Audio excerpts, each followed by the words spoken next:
En una sola noche pueden desaparecer aquí más organismos vivos que en algunos ecosistemas enteros durante un año. Pero es precisamente esa desaparición lo que impide que el conjunto colapse. El Serengeti es el único lugar en la Tierra donde destrucción y creación resultan indistinguibles. Y para comprender cómo funciona, hay que descender más abajo que los cascos, más abajo que las raíces, hasta el principio mismo. Pero antes de viajar hasta allí, detente un momento, piensa en España. Imagina las dehesas extremeñas al amanecer, con sus encinas centenarias proyectando sombras perfectas sobre un suelo ocre. Imagina los arrozales del delta del Ebro, donde miles de aves migratorias aterrizan cada otoño como una lluvia viva. Imagina las marismas de Doñana, ese laberinto de agua y tierra, donde el lince ibérico acecha entre los juncos. España también tiene sus propios ecosistemas extraordinarios, sus propias cadenas de vida y muerte, sus propios equilibrios frágiles.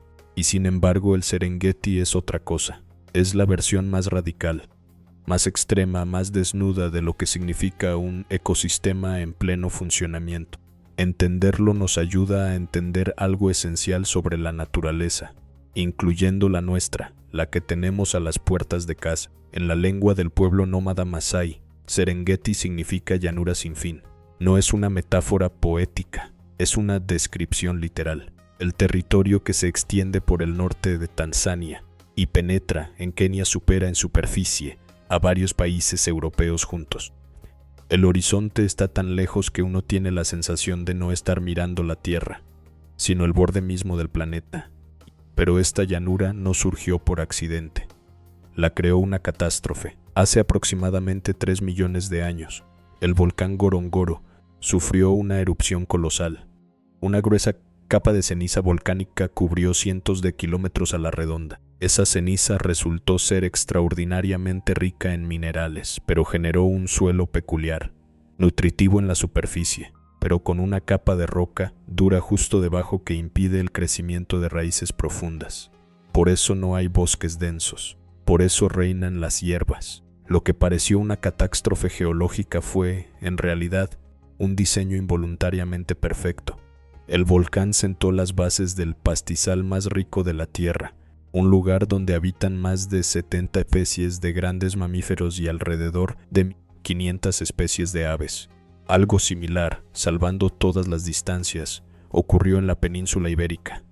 Los suelos pobres de la meseta castellana, aparentemente hostiles, generaron la dehesa, ese ecosistema único en el mundo donde el cerdo ibérico, el águila imperial y la encina comparten un territorio que ningún otro lugar del planeta puede replicar. La adversidad geológica como motor de biodiversidad. El Serengeti y Extremadura, separados por un océano de diferencias, comparten esa misma paradoja fundamental. Pero antes de hablar de dientes y garras, hay que hablar de la hierba. En la base de todo gran ecosistema hay algo a lo que nadie presta atención. En el Serengeti, esa base son las gramíneas. Entre las decenas de especies, el pasto rojo domina sin discusión, cubriendo hasta el 70% de todas las llanuras abiertas. En temporada de lluvias, sus tallos pueden alcanzar más de 1 metro de altura en apenas unas pocas semanas. El secreto de esta hierba es simple y genial al mismo tiempo. Su punto de crecimiento no está en la punta del tallo, sino en la base, protegido bajo tierra. Eso significa una sola cosa: sin importar cuántos millones de cascos pasen por estas llanuras, sin importar cuánto fuego queme la sabana, la hierba se recuperará, siempre. No solo sobrevive bajo presión, prospera gracias a ella. En Sexmaña conocemos algo de esto.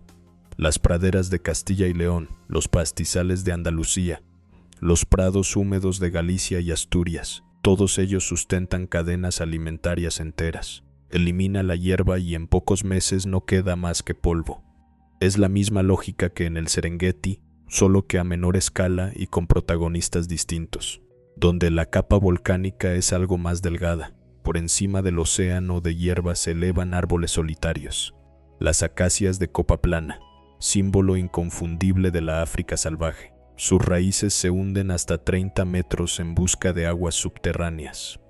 Sus ramas están protegidas por espinas de hasta 10 centímetros. La acacia no es solo un árbol, es un oasis en el sentido más literal, que enriquece el suelo con nitrógeno y ofrece sombra salvadora bajo un calor de 40 grados.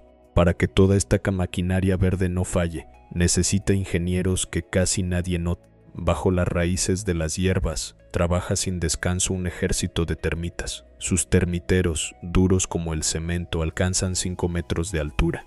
Pero el trabajo principal se realiza bajo tierra.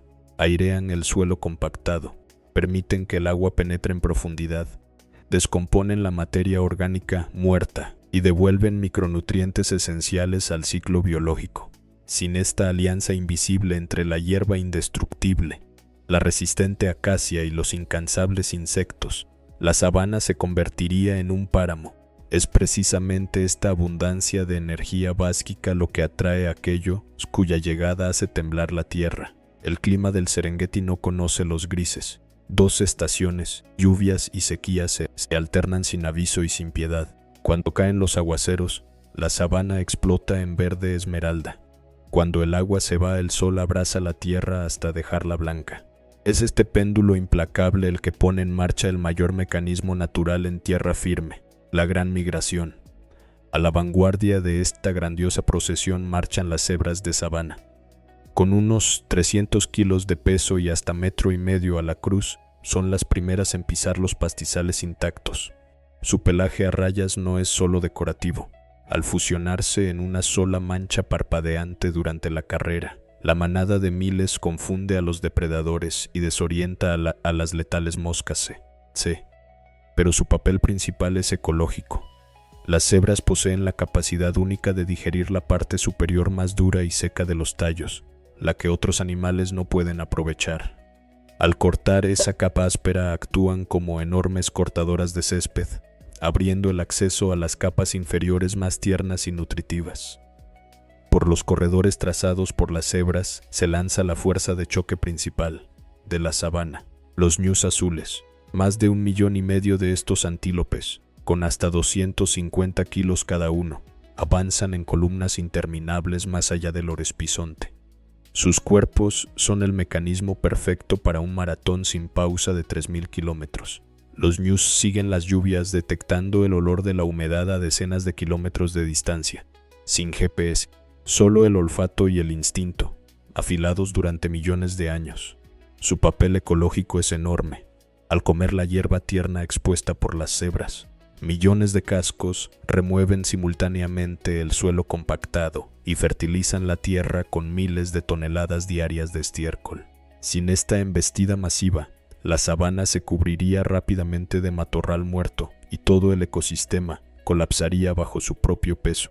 Cerrando esta ola de comedores llegan las gacelas de Thompson, con entre 15 y 30 kilos. Parecen increíblemente frágiles entre los gigantes, pero ante el peligro alcanzan los 80 kilómetros por hora, ejecutando zigzags impredecibles. Sus hocicos estrechos les permiten mordisquear los brotes jóvenes más cortos y ricos en proteínas que brotan tras el paso de los ñus. Las cebras, los ñus y las gacelas no se limitan a compartir territorio. Forman una simbiosis de enorme complejidad, donde cada especie prepara la mesa para la siguiente. Es una cadena de producción que no se detiene ni un momento. Mientras las manadas de millones remodelan las llanuras a ras del suelo, por encima de ellas trabajan ingenieros de una naturaleza completamente distinta. Donde los mares de hierba ceden paso a la sabana arbolada, las jirafas masái se elevan sobre el paisaje. Con 5,5 metros de altura y más de 1 tonelada de peso, se deslizan con gracia entre las ramas espinosas. Su lengua azul oscuro de 0,5 metro es un instrumento evolutivo perfecto, capaz de arrancar hojas directamente entre las espinas de la acacia. Las jirafas trabajan como jardineros de altura. Al ramonear constantemente las ramas bajas, moldean esa famosa forma de paraguas de las acacias y evitan su crecimiento descontrolado. Además, gracias a su visión excepcional y su altura colosal, actúan como torres de vigilancia vivientes. Cuando una manada de jirafas se detiene de repente y clava la mirada en un punto fijo, toda la sabana entiende: la muerte acecha en algún lugar cercano. pero los verdaderos arquitectos de este paisaje son criaturas cuya fuerza física no tiene igual. El elefante africano de sabana alcanza los 4 metros a la cruz y pesa unas increíbles 6 toneladas.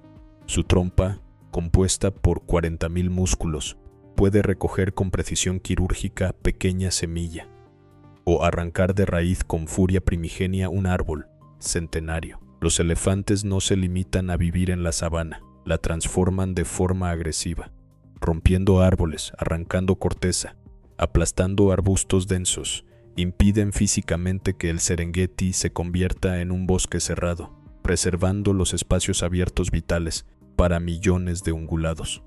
En lo más crudo de la sequía, son los elefantes quienes cavan con sus colmillos hoyos profundos en los cauces secos, llegando hasta las aguas subterráneas ocultas y creando abrevaderos salvadores para decenas de otras especies. No elimina a los elefantes y en pocas décadas la sabana se cerrará. Los corredores de migración se bloquearán y todo el sistema comenzará a desmoronarse.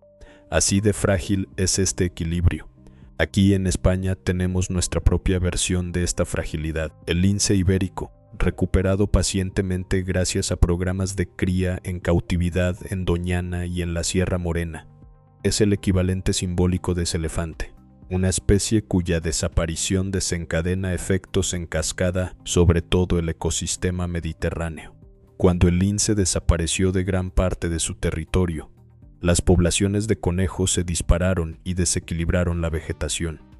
Cuando regresó, el equilibrio comenzó lentamente a restaurarse, pero donde late tanta carne caliente, inevitablemente aparecen quienes cobran la sangrienta cosecha. Entre la hierba quemada, donde el aire tiembla de calor, los depredadores del Serengeti no son simples asesinos, son los jueces implacables de esta tierra, sin los cuales todo el sistema colapsaría bajo el peso de su propia abundancia. De día, en las llanuras abiertas manda la velocidad. El guepardo, con unos 60 kilos de peso, puede acelerar hasta 110 kilómetros por hora en 3 segundos. Sus garras no se retraen del todo, funcionan como los tacos de un velocista. La larga cola actúa como estabilizador en los giros cerrados. Este animal fue creado literalmente para una sola cosa, la persecución. El papel ecológico del guepardo es el de catalizador evolutivo. Cazando principalmente gacelas de Thompson, descarta sin descanso a las lentas y las débiles. Esta carrera armamentística interminable obliga a las gacelas a volverse más rápidas y resistentes, de generación en generación. El depredador no debilita a la presa, la perfecciona. Cuando el día declina, otro cazador entra en escena. El leopardo, de hasta 90 kilos, es solitario, sigiloso, casi invisible. Las manchas en roseta de su pelaje disuelven su silueta por completo en el juego de luces y sombras entre el follaje.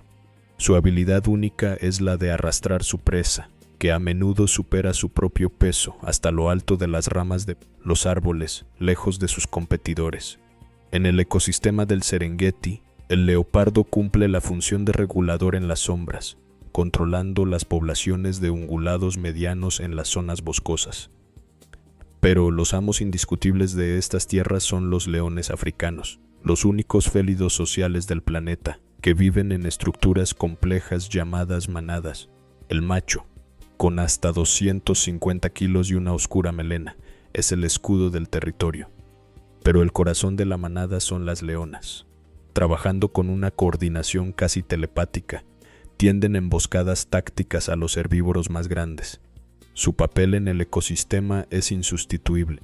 Los leones son la única fuerza capaz de controlar eficazmente el tamaño de las enormes manadas durante la gran migración. Sin la presión constante de las manadas de leones, los millones de ñus y cebras se multiplicarían hasta alcanzar proporciones catastróficas. Arrasarían toda la hierba hasta la última raíz y morirían de hambre, convirtiendo la sabana en un desierto. El rugido del león no es solo una amenaza, es la voz del equilibrio mismo. Pero incluso los reyes no devoran su presa hasta el último bocado. Cuando se sacian y se retiran a la sombra, entra en escena el ejército de las sombras del Serengeti. Al caer la noche, sobre la llanura se extiende un sonido parecido a una risa enloquecida. es la hiena manchada, uno de los animales más subestimados de África.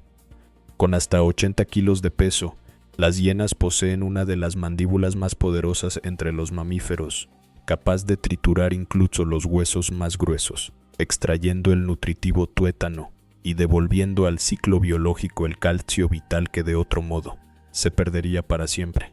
Cuando sale el sol, el relevo lo toman las patrullas del cielo. Los buitres orejudos africanos, con una envergadura de hasta 2,5 metros, planean durante horas sobre las corrientes de aire caliente. Su jugo gástrico posee una acidez fenomenal, capaz de destruir los agentes causantes del anthrax, el cólera y el botulismo. Limpiando los cadáveres en cuestión de minutos, los buitres detienen la propagación de epidemias que podrían diezmar manadas de millones. En España, el buitre leonado cumple una función análoga. Con más de 25,000 parejas reproductoras, España alberga la mayor población mundial de esta especie. Son los sanitarios silenciosos de nuestras sierras, de la Sierra de Gredos a los Pirineos, del Parque Natural de los Alcornocales a las hoces del Duratón. Cuando muere un animal en el campo, los buitres aparecen en minutos, visibles desde kilómetros de distancia. Sin ellos, el campo español sería un foco permanente de enfermedades. El acorde final de esta sinfonía de muerte y renacimiento pertenece a los trabajadores más diminutos. Millones de escarabajos peloteros reciclan al instante las toneladas de excrementos dejados por la gran manada, enterrándolos en lo profundo de la tierra. Cerrando el gran círculo, fertilizan ese mismo suelo volcánico del que, con las primeras gotas de lluvia, volverá a brotar la hierba verde. Desde el colmillo del león hasta el diminuto escarabajo, este mecanismo cerrado lleva funcionando sin pausa millones de años. Pero hoy, este ritmo ancestral se enfrenta a una amenaza que nunca había conocido antes. Más allá de la reserva se extiende el mundo de los humanos. El Serengeti, a pesar de su escala colosal, no es una isla invulnerable. El rápido crecimiento de la población en los límites del parque reduce inexorablemente las zonas de amortiguamiento, fundamentales para el libre desplazamiento de los animales durante la migración. La expansión de la agricultura y las nuevas carreteras amenazan con cortar los corredores ancestrales por los que durante siglos han marchado millones de cascos, y aquí la conexión con España se vuelve directa e incómoda. España es el país con mayor superficie de Red Natura 2000 de toda la Unión Europea. Más de 150,000 kilómetros cuadrados protegidos, desde las Islas Canarias hasta los Pirineos, desde las Rías Baixas gallegas hasta el Cabo de Gata almeriense. Y sin embargo, la fragmentación del territorio por infraestructuras, la expansión urbanística en la costa mediterránea, especialmente en Cataluña y la Comunitat Valenciana, y la intensificación agrícola en Andalucía y Castilla-La Mancha, siguen erosionando silenciosamente esa red. El corredor verde entre Doñana y Sierra Morena, por el que transitan linces ibéricos y águilas imperiales, está amenazado por proyectos de regadío y carreteras. Las marismas del Guadalquivir, pulmón ecológico de Andalucía, sufren la extracción masiva de agua subterránea para el cultivo de fresas de exportación. El Mar Menor, en Murcia, colapsó en 2019 víctima de los vertidos agrícolas, un ecosistema único en Europa destruido en pocas décadas. El peligro más grave, tanto en el Serengeti como en España, está en el clima.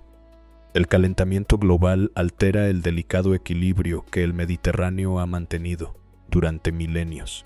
En España, las proyecciones son inequívocas. La región mediterránea se calienta un 50% más rápido que la media global. Las sequías se intensifican. Los incendios forestales arrasan cada verano cientos de miles de hectáreas en Galicia, en Valencia, en Castilla y León. Los ecosistemas que tardaron siglos en formarse desaparecen en días. Cuando las lluvias salvadoras se retrasan en el Serengeti, todo el gigantesco mecanismo de la migración falla. Cuando las lluvias se retrasan en Andalucía, los olivares centenarios mueren de sed y los acuíferos que alimentan a millones de personas se vacían. Es la misma lógica, a escalas distintas, y sin embargo, la esperanza no se apaga. En el Serengeti, El destino de la Tierra está en manos de guardaparques entregados que arriesgan su vida para proteger a los animales, y de comunidades locales que aprenden a convivir con la naturaleza salvaje en nuevos términos.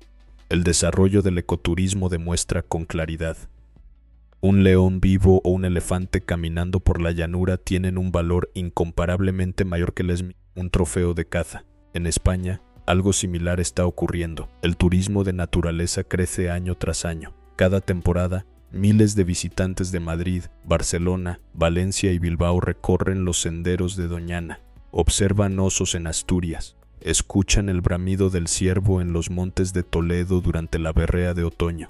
Esa experiencia directa con la naturaleza, ese momento en que un lince cruza el camino o un buitre planea a 3 metros de tu cabeza, transforma la percepción de la gente de forma que ningún documental puede replicar. Las iniciativas de rewilding, la reintroducción de especies y la restauración de ecosistemas degradados están ganando terreno en España. El bisonte europeo ha regresado a algunas zonas de Castilla y León. El oso pardo se expande lentamente desde los picos de Europa hacia el oeste. El lince ibérico, que llegó a tener menos de 100 individuos en libertad a principios de este siglo, supera ya los 2000. Son victorias pequeñas pero reales. El futuro de estas tierras depende de si somos capaces de reconocer nuestro verdadero papel. No el de conquistadores, el de guardianes. Mira el Serengeti una vez más, ahora que ya conoces cada mecanismo oculto de su funcionamiento. Y luego mira a España con los mismos ojos, las dehesas de Extremadura y el Serengeti tanzano, las marismas de Doñana y las llanuras del mar, los buitres de las hoces del Duratón y los buitres orejudos sobre el Seronera, los linces de Sierra Morena y los guepardos de las llanuras abiertas. Son ecosistemas distintos, con protagonistas distintos, en continentes distintos, pero obedecen a la misma lógica profunda: la destrucción como condición de la creación, la muerte como motor de la vida, el equilibrio como resultado de millones de años de ajustes invisibles. Cada brizna de hierba que se aferra con tesón a la ceniza volcánica da energía a las cebras y a los millones de ñus, cuyos cascos labran esta tierra ancestral. Su interminable marcha polvoriento despeja el camino para las gacelas. Por encima de ellos, las jirafas y los elefantes de 6 toneladas moldean el propio paisaje, impidiendo que la sabana devore los espacios abiertos. En la cúspide, el veloz guepardo, el escurridizo leopardo y el majestuoso león. Sus colmillos no son una expresión de crueldad, sino un instrumento de control, absolutamente. Sin su presión, esta tierra floreciente habría superado su límite de resistencia y se habría precipitado en el abismo del hambre masiva. Incluso la muerte aquí no significa el fin. Para las hienas, los buitres y los millones de insectos, la caída de uno es solo el comienzo de un nuevo ciclo de renacimiento. Todo regresa al suelo, todo vuelve a brotar. Cuando el sol ecuatorial desciende lentamente hacia el horizonte, tiñendo el cielo de carmesí y oro fundido, la llanura se sumerge en un silencio engañoso. Las sombras de las acacias solitarias se alargan, fundiéndose con la noche que avanza, y a lo lejos, rasgando ese silencio, vuelve a escucharse ese sonido grave y vibrante que detiene el corazón. El león reivindica su dominio sobre este reino. A través del polvo y el calor, a través de la vida y la muerte, sigue latiendo el enorme e incansable corazón de la África salvaje. Esto es el Serengeti, el lugar donde la eternidad no se mide en horas, sino en millones de cascos que danzan su danza infinita bajo un cielo sin límites. Y en algún lugar de España en este mismo momento, un buitre leonado planea sobre las hoces del Duratón, un lince acecha entre las jaras de Sierra Morena, un ciervo brama en los montes de Toledo. El mismo principio, la misma música, un escenario diferente. La naturaleza no entiende de fronteras, pero sí entiende de guardianes. Si este viaje te ha llegado al alma, dale me gusta y suscríbete al canal. Aquí hay muchas más historias como esta, esperando su momento.